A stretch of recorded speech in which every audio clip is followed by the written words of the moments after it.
가끔 우리의 자녀들이 어디 여행을 간다고 할 때에 좀 부모로서 걱정될 때가 있습니다. 야, 거기 가면은 뭐 소풍같이 여행 가게 되면은 뭐 먹을 거 사야 되지 않니? 또 마실 거 또 사야 되지 않니?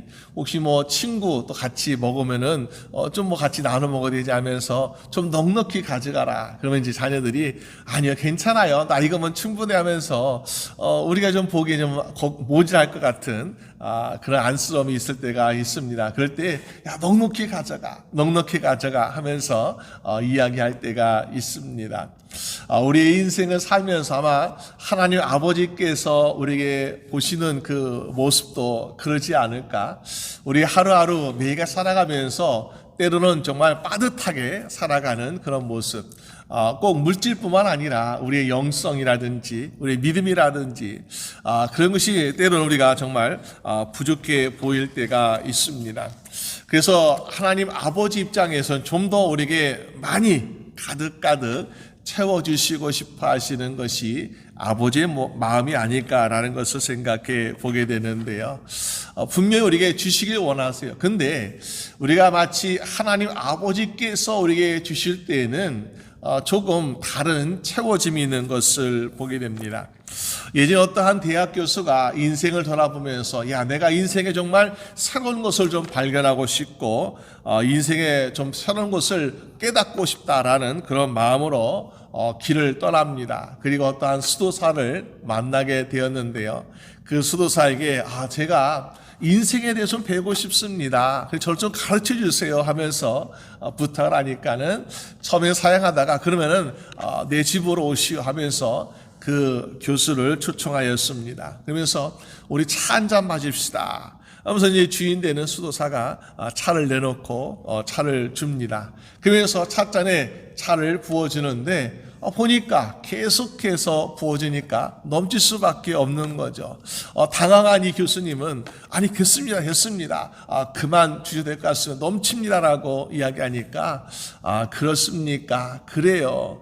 당신의 있는 것을 내가 당신의 경험이나 당신의 지식이나 이런 것이 그 안에 가득하기 때문에 내가 더 주고 싶어도 채우지 않는 그런 모습인 것을 봅니다라고 이야기했다는 것이요. 우리는 때로는 하나님께 가득가득 부어주시옵소서라고 하는데 사실 그것이 우리에게 임하지 아니하고 막 넘쳐 흘러서 낭비되는 그런 모습을 때로는 볼 수가 있습니다. 중요한 것은 우리가 채워지기 위해서는 먼저 우리 안이 비워져야 된다는 것을 보게 되죠. 사도 바울은 빌립보 3장 8절 말씀에 내가 모든 것을 해로 여김은 내 주 예수 그리스도를 아는 지식이 가장 고상함을 이람이라. 내가 그를 위하여 모든 것을 잃어버리고 배설물로 여김은 그리스도를 얻고라고 말씀하고 있습니다. 그러니까 예수님을 얻기 위해서는요, 버리는 것이 있어야 된다라고 말씀하고 있다는 거죠. 그래서 사도 바울은 자기의 명예나 지식이나 귀한 것들을 버리니까 어떻게 되었어요? 가장 귀한 예수님을 가득가득 얻게 되어서 정말 능력의 사람, 믿음의 사람으로 승리한 삶을 살게 된 줄로 믿습니다. 오늘 본문도 우리가 마지막 읽다 보니까는 충만해져라, 채워져라 이렇게 계속해서 말씀하고 있는 것을 보게 되죠. 무엇을 채우고 무엇을 충만해야 우리가 그리스도의 삶을 살아가는 데에 어려움이 없을 것인가? 오늘 말씀을 통해서 몇 가지 보려고 하는데요. 먼저는 우리에게 성령으로 충만하라라고 말씀하고 있습니다. 성령으로 충만하라. 16절 말씀 보니까 그의 영광의 풍성함을 따라 그의 성령으로 말미암아 너희의 속사함을 능력으로 강건하게 하시오며 성령의 능력으로. 여러분, 우리가 정말 건강하기 위해서는요, 좋은 음식도 먹고 좋은 약도 먹습니다. 그런데 이것이 우리의 육적인 힘과 능력을 주기도 하지만은 그러나 우리의 속사람은 과연 어떻게 건강해질 수 있을 것인가? 아무리 좋은 것을 많이 먹고 아무리 또 귀한 것을 먹는다 할지라도요, 우리 마음속에 찾아오는 걱정, 근심, 두려움 이런 것을 우리가 정말 이런 음식으로 해결할 수 없더라라는 것입니다. 그러기 위해서 우리는 어떻게 합니까? 성령 충만하겠더라. 왜? 성령 충만하지 않으면 우리 마음에 다른 것이 들어올 수 있다는 거죠. 사무엘상 16장 15절 말씀 보니까는 이스라엘 처음 왕이었던 사울 왕에게 악신이 들어가지고 아주 번뇌하는, 머릿속이 아주 복잡해요. 고통이 심해요. 잠도 못 자요. 마음 평안하지 못해요. 아주 힘든 시간을 보내고 있더라는 것입니다. 그런데 그 악신이라는 것이 영어 성경에는 evil spirit, 그냥 악령이에요, 악령. 그래서 이 악한 영이 그 마음에 들어왔다라고 말하는 겁니다. 그 악한 영이 들어와서 결국에는 이 사울을 마음 평안하지 못하게 만들고 잠도 못 자게 만드는 아주 고통의 시간을 보내고 있지 않습니까? 근데 아마 이 악한 영을 쫓아내기 위해서 아마 왕이기 때문에 의사를 좀 불러와라, 어떤 무엇을 뭐가 되냐 하면서 여러 가지 방법을 다 사용했겠지요. 그런데 이것저것 다 사용해도 안 되더라는 거죠. 그러다가 어떻게 합니까? 사무엘상 16장 23절 말씀 보니까는 하나님의 부르신 악신이 사울에게 이를 때에 다윗이 수금을 취하여 손으로 탄즉 사울이 상쾌하여 낫고 악신은 그에게서 떠나가니라. 정말 그 모습 볼 때에 우리에게 때로는 걱정, 근심, 두려움이 몰려올 때에 번뇌하잖아요. 우리도 잠도 못 자고 밥도 잘 못 먹고 기쁨도 잃어버리고, 그럴 때에 마치 다윗처럼 수금을 타가지고 이런 것이 다 떠나가면 얼마나 좋을까. 그런데 그것이 수금 때문에 그런 것일까요? 아니라는 거죠. 중요한 것은 성령 충만했던 다윗이 함께하니까 악한 영이 떠날 수밖에 없더라라는 사실입니다. 저희는 우리의 모든 걱정, 근심과 또 두려움을 몰아내는 것은 성령 충만한 인생 앞에서는 다 떠날 수밖에 없다라는 것을 보여주고 있습니다. 그래서 우리의 외적인 겉사람뿐만 아니라 우리의 속사람이 또 건강하게 살기 위해서는 우리는 성령 충만한 인생을 살겠다는 것을 보게 됩니다. 그런데요, 우리는 성령 충만에 대해서 한 가지 오해하고 있는 것이 있습니다. 내가 예수를 나의 구주로 믿고 고백하여서 성령 충만하게 되었습니다. 그러니까 나는 매일같이 성령 충만해요 라고 이야기하는 분들이 있습니다. 물론 맞지요. 예수님 믿을 때에 성령님께서 도우셔서 우리를 예수를 주라 고백하고 예수를 믿는 삶을 살게 되는 거죠. 그런데 성령의 임하심은 있지만은, 그러나 성령 충만은 우리가 매일같이 채우지 않으면은 그것이 어렵다라는 것을 보게 됩니다. 우리가 흔히 이런 것을 때때로 경험할 때가 있습니다. 내가 어떠한 먼 장거리 여행을 계획하고 내가 또 서부에서 동부까지 한번 다녀오겠다. 그럴 때도 씁니까? 엄청 먼 거리죠. 그런데 여행하기 전에, 출발하기 전에 자동차에 가스를 가득 채워넣습니다. 야, 나 채웠으니까 충분히 갈 거야. 되었어 라고 생각하는데, 우리가 계속해서 채우지 않으면요, 목적지까지 갈 수 없어요. 중간에 퍼져가지고 차가 스탑돼가지고 어떡합니까? 그냥 거기에서 고통의 시간을 보낼 수밖에 없습니다. 마찬가지로 우리의 영적 생활, 우리의 신앙생활도 그렇지 않을까요? 성령님께서 물론 우리에게 임하셨습니다. 우리의 성령 충만한 삶이 우리에게 임했습니다. 그런데 이것이 매일같이 유지되지 않는다면 때때로 이 사울에 임했던 악한 영이 임한 것처럼 우리는 때때로 많은 영적인 공격을 당할 때에 속수무책으로 당하는 그런 일이 생길 수 있더라라는 것입니다. 그러므로 우리가 매일 구해야 될 것, 이것이 바로 또한 성령 충만인 줄로 믿습니다. 성령님 나에게 임하시옵소서. 성령님 오늘도 나에게 임하시고 기름 부으시고 충만케 하셔서 내가 오늘 하루를 살아가는 데 있어서 부족함이 없게 하시고 갈급함이 없게 하시고 어떠한 대적을 만난다 할지라도 악신을 쫓아내는 것처럼 우리가 이기는 삶을 살게 해달라고 간구하시는 죄분 되시기를 주님의 이름으로 축원합니다. 또 두 번째 충만할 것이 무엇인가 보니까는 오늘 말씀에 이렇게 말씀하고 있습니다.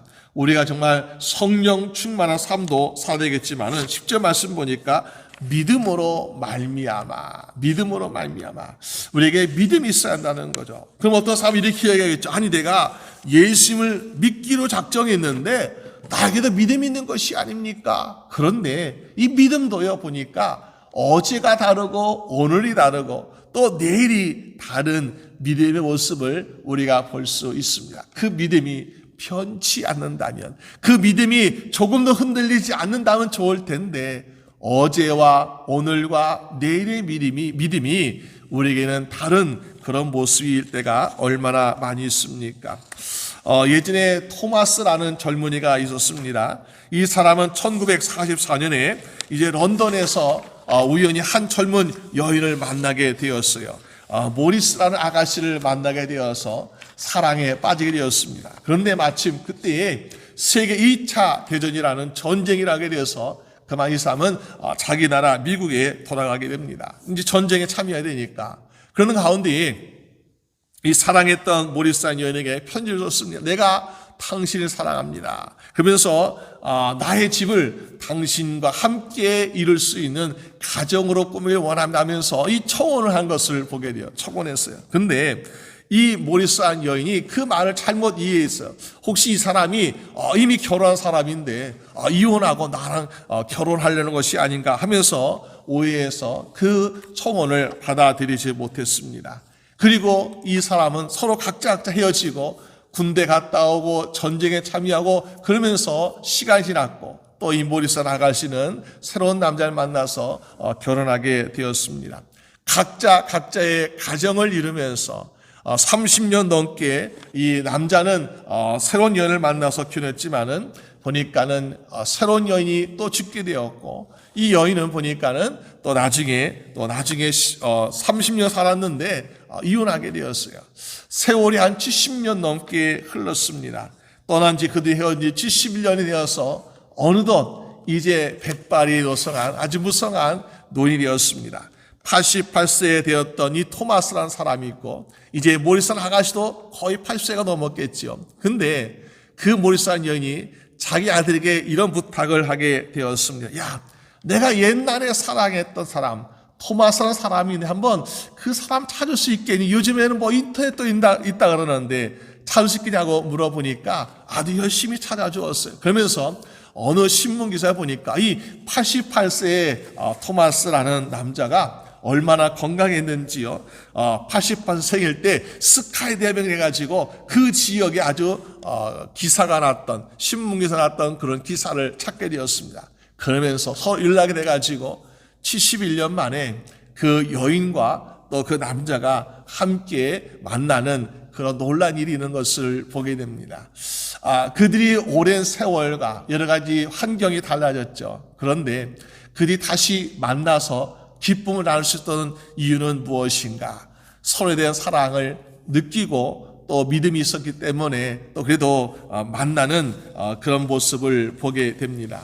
우리가 인생을 살면서 나의 사랑은 변치 않으리, 나의 믿음은 변치 않으리 하지만은 그러나 때로는 전쟁이나 여러 가지 환경이 다가오는 것처럼 이런 믿음을 흔들 때가 있습니다. 그런데 우리는요, 헤어졌다 다시 만나는 것이 아니라 오늘 우리가 만난 그 예수님, 우리가 믿고 있는 그 예수님을 다시 오시는 그날까지 흔들리지 아니하고 변하지 아니하고 우리가 정말 계속해서 유지하기 위해서는 어떻게 되겠는가? 우리의 믿음이 충만한 삶을 살아가는 저여러분 되시기를 주님의 이름으로 축원합니다.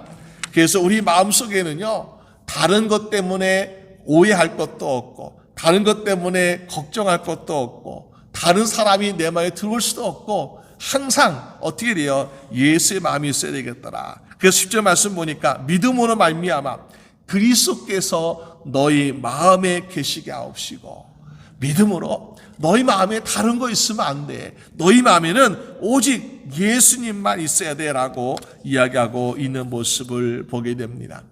여러분, 우리가 초대교회 보게 되면요, 예수님을 믿는다는 이유 하나 때문에 많은 성도들이 핍박을 당하고 또 감을 가기도 하고 죽임을 당하게 됐던 것을 보게 되죠. 그래서 그 당시 사람들은 아마 뭐라고 이야기했을까? 야, 기독교는 이제 끝났다. 야, 예수 믿는 사람들 저렇게 잡혀가고 죽임 당하는데 기독교 이제 끝났어 라고 아마 생각하지 않았을까요? 그런데 어떻게 되었습니까? 많은 세상의 사람들의 걱정과 그대의 생각했던 것대로 기독교가 2000년에 끝난 것이 아니라 오늘날 2000년이 넘도록 이어지고 있고 또 부흥하고 있는 이 모습을 볼 때에 이것을 우리가 무엇을 설명할 수 있겠는가? 2000년 전에 핍박을 당했던 순교했던 주의 성도들이 어떻게 했어요? 나의 예수님을 나의 거지로 나의 구원자로 믿는 이 믿음을 변하지 아니하고 간직하고 있었기 때문에 우리의 신앙이 끊이지 아니하고 정말 이렇게 계속해서 주님을 사랑하는 또 주를 믿는 믿음이 이어지게 된 줄로 믿습니다. 우리의 믿음이 부족하게 되면요 사단이 틈탈 수밖에 없습니다. 그런데 우리의 믿음이 충만하게 되면요 사단이 들어올 엄두를 내지 못하고 우리의 믿음의 성도는 날마다 승리하는 삶을 살게 될 줄로 믿습니다. 그 믿음이 왜 충만이 되냐? 예수님께서 오신다고 약속하셨는데 그 약속은 변하지 아니했고 또 그 약속은 아직 이루어지지 않아서 언제 오실지 모르지만은 그 예수님이 오실 때에까지 우리는 기다려야 한다는 것이요. 기다리기 위해서도요 믿음이 있어야 돼요. 예수님이 언제 오실지 올지도 모르겠고 안 올지도 모르겠고 그러면요 우리가 기다릴 수 없는 거야. 그런데 우리 마음속 예수님 말씀하셨으니까 약속하셨으니까 반드시 오실 거야 라고 우리가 믿고 있다면은 주님 오실 그날까지 우리 흔들리지 아니하고 변하지 아니하고 주님을 만날 수 있는 죄분 될 줄로 믿습니다. 또 우리에게 말씀하는 충만할 것이 무엇인가? 10절 말씀 보니까 너희가 사랑 가운데서 뿌리가 박히고 라고 말씀하고 있습니다. 사랑으로 충만하겠다. 우리가 믿음 생활하면서 중요한 것이 믿음도 좋고 성령의 능력도 좋아요. 그런데 우리에게 말씀하시는 것이 보니까는 사랑으로 충만하라 라고 말씀하고 있습니다. 여러분 우리가 예수님을 떠났던 사람들 교회를 떠났던 사람들의 이야기를 들어보게 되면 나는 누구 때문에 떠나고 있어요. 나는 뭐가 마음에 안 들어 떠나요 라고 여러 가지 핑계와 이유를 대기도 합니다. 그러나 정말로 그런 것일까요? 우리가 정말 예수님을 떠나고 교회를 떠난 그 이유를 볼 때에 가장 큰 이유가 무엇일까? 다른 사람들이 말하지 않았지만은 그러나 가장 큰 이유는 우리는 예수님에 대한 사랑이 식어졌기 때문에 그런 것이 아닐까. 여러분 생각해 보세요. 사랑이 너무나 강렬하다면 우리는요 사실 다른 게 눈에 들어오지 않습니다. 너무너무나 사랑하면요 모든 단점들이 다 좋아 보여요. 너무너무 사랑하면요 아무리 힘들어도 참고 인내하고 견딜 수가 있어요. 그런데 우리는 너무나 편한 신앙생활 하다 보니까 어떻게 해요? 이제 모든 것이 당연하게 생각돼요. 예수님의 사랑 처음에 너무나 고맙고 놀라워서 감사한다라고 우리는 이야기하고 있지만은 그런데 너무나 당연하게 여기는 모습을 발견 됩니다. 하늘 보좌를 버리시고 이 땅에 육신을 입고 오신 예수님, 또 예수님 채찍과 골 당하시고 우리를 위해서 십자가를 내신 그 예수님의 사랑, 이것을 처음에 할 때는요 너무나 고맙고 너무나 놀라운 거예요. 그런데 우리가 신앙생활을 너무나 편하게 하다 보니까요 그거 우리에게 당연히 주어진 거야 라고 하면서 우리는 그것을 가볍게 여기는 것을 보게 됩니다. 그런데 그 사랑을 항상 깨닫고 간직한다면 어떻습니까? 예수의 사랑이 너무나 감사해서 너무나 기뻐서 우리는 그 사랑을 나도 사랑해야지라는 그 사랑을 살아갈 때에 우리는 어떤 고통도 어떤 고난도 우리는 가볍게 여기지 아니하고 정말 우리는 인내하며 이기는 삶을 살게 될 줄로 믿습니다. 그래서 로마서 8장 35절 말씀 보니까요 누가 우리를 그리스도의 사랑에서 끊으리요 환난이나 곤고나 박해나 기근이나 적신이나 위험이나 칼이라. 36절에 기록된 바 우리가 종일 주를 위하여 죽임을 당하게 되며 또 도살당할 양같이 여김을 받아낸 함과 같으니라. 37절 말씀 보니까 그러나 이 모든 일에 우리를 사랑하신 이로 말미암아 우리가 넉넉히 이기느니라. 여러분 우리도 입술로는 예수님 사랑합니다 라고 이야기합니다. 그런데 초대기에 정말로 핍박을 당하고 고난을 당하고 죽임을 당했던 그 사람들의 예수님의 사랑과 오늘날 우리의 사랑이 결코 같다고 말할 수 있겠습니까? 그럴 수 없다는 거예요. 그들의 사랑은요, 너무나 간절하고 너무나 애틋한 거예요. 근데 오늘날 우리의 사랑은 너무나 편하기 때문에 정말 우리가 진짜 사랑하고 있는지 의심될 때가 있지 않습니까? 그렇기 때문에 우리의 심경 속에 우리는 무엇을 간직게 될까? 주님, 내가 처음 주님을 만나서 처음 주님을 사랑했던 그 사랑, 그 애틋하고 그 간절한 사랑으로 날마다 충만하게 하여 주시옵소서. 그럴 때에 우리가 어떤 고난과 고통이 핍박이 온다 할지라도 넉넉히 이기면서 주님만 붙들고 살아가는 인생을 살게 될 줄로 믿습니다. 그래서 우리가 믿음이 충만하고 성령 충만하고 주의 사랑으로 충만하게 될 때에 우리의 모든 삶이 주님이 오시는 그날까지 변하지 아니하고 흔들리지 아니하고 믿음을 잘 지켜서 주님 오시는 그날에 어떻게 되겠어요? 우리는 반듯한 모습으로 깨끗한 모습으로 흔들리지 않은 모습으로 나아가서 정말 신랑 되신 예수님을 반갑게 맞이할 수 있는 여러분 되시기를 주님의 이름으로 축원합니다. 우리 함께 기도드리겠습니다. 하나님 아버지 감사합니다. 우리의 인생 가운데 우리가 믿노라 하고 있지만은 또 믿음이 있다라고 이야기하고 있지만은 우리는 날마다 성령 충만에 대해서 구하지 아니하고 내 힘과 내 능력으로 살아가려고 했던 것 주님 용서하여 주시옵소서. 그리고 우리의 삶 가운데 성령의 능력이 아니고는 우리가 할 수 없음을 깨닫게 하시고 날마다 성령 충만함을 간구하고 얻게 되는 놀라운 인생 되게 하여 주시옵소서. 아버지 하나님, 정말 우리가 주님 오신 그날을 아직 모릅니다. 우리는 그날까지 기다려야 됩니다. 그날까지 싸워 이겨야 됩니다. 주여 우리에게 믿음 충만하게 하여 주시옵소서. 그래서 모든 영적 공격과 싸움에서 날마다 이기는 자가 되게 하시고 승리한 자가 되게 하여 주시옵소서. 주여 주님께서 우리를 사랑하심을 주여 믿습니다. 우리를 사랑하신 그 사랑을 내가 알고 그 사랑만큼 나도 주님을 사랑하는 그 사랑으로 매일매일 살아가게 하여 주시옵소서. 주님을 사랑할 때에 우리에게 옆에 있는 어떤 고난도 어떤 불편함도 어떤 부족함도 다 이기는 삶을 살게 될 줄로 믿습니다.